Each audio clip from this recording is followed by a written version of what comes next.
Hey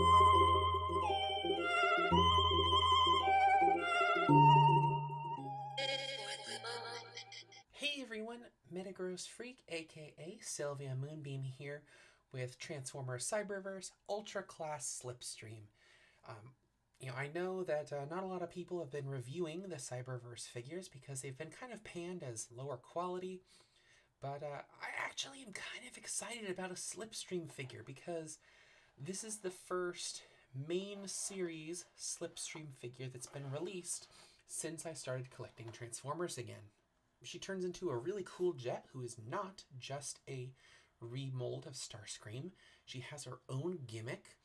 It looks like she has some kind of a propeller that pushes her along or something. I don't know. We'll have to find out once we get this open. But just send right out of the packaging, before we even open up the packaging, take a look at that. She's got her own head sculpt. Her figure is a little more feminized than the Starscream one. I'm interested in seeing what this has in store. Here is Slipstream. She looks really nice, though I will say she does have some flaws to her. And obviously that's going to happen with any figure. Her paint scheme looks phenomenal, though. She has this kind of a nice aqua blue, this lovely purple. My main issue with her is that the back doesn't tab in very well. And so that results in her being a little floppy, like that.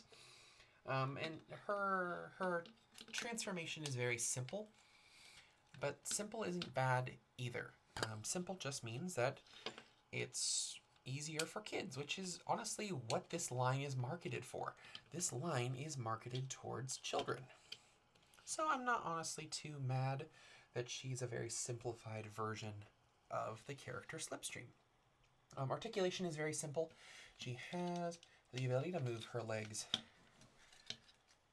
out. In fact, I think she can do the full splits. Let's take a look. Yep, she can do a full split. Her legs can move all the way forward for a full kick. They can't move back too far, though, because of her backpack. She has no knee articulation. Feet can move, but that's for the transformation. As you can see, she's got a little bit of hip articulation, but again, that's for the transformation as well.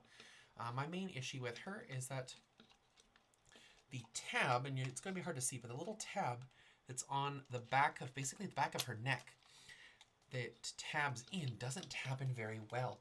Meaning for mine, the only thing that's holding her together is the tabs on the shoulders. Yeah.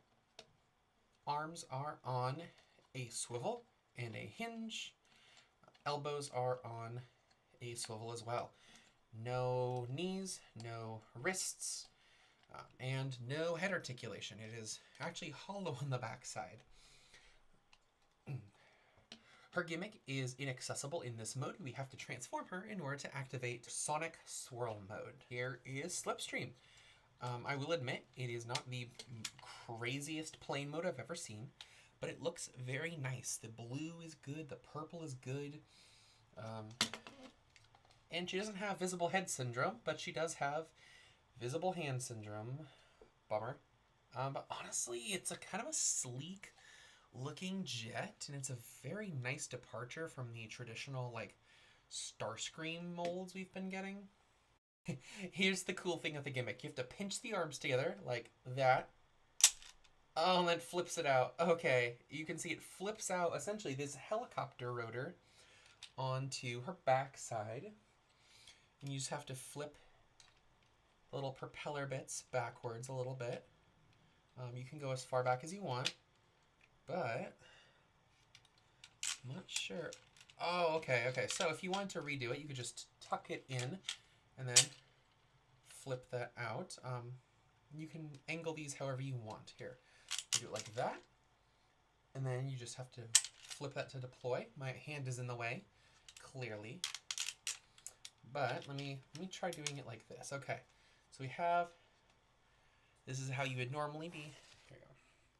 So this is how you might be holding her. Oh, I forgot, her landing gear does fold up. Boop, like that. So you're holding her as the jet. And just by pinching together the guns, you've got this kind of flip out propeller going on, which is kind of neat.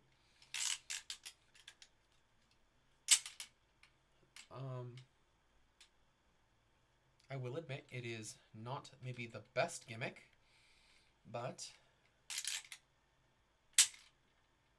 it is kind of neat.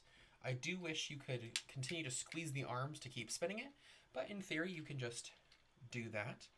Pretend that she is getting this boost.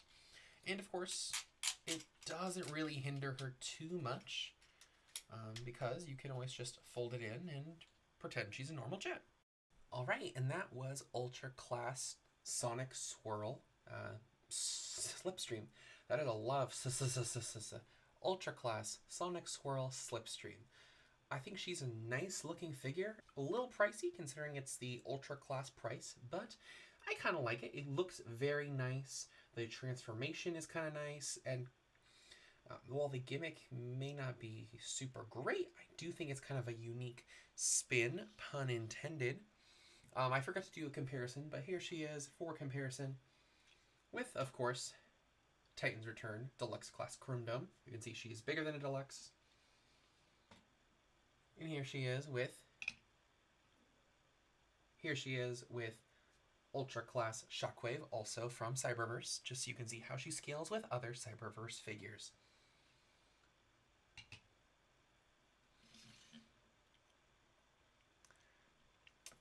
So that's about it, people. I would say if you are interested in collecting Seekers, she is a fairly decent figure, especially if you don't yet have a Slipstream for your collection. However, if you're not big on Slipstream or the Seekers, maybe pass this one up. Until next time, I'm Metagross Freak, aka Sylvia Moonbeam, and I hope you had a great time, and I'll see you in the next video. Bye!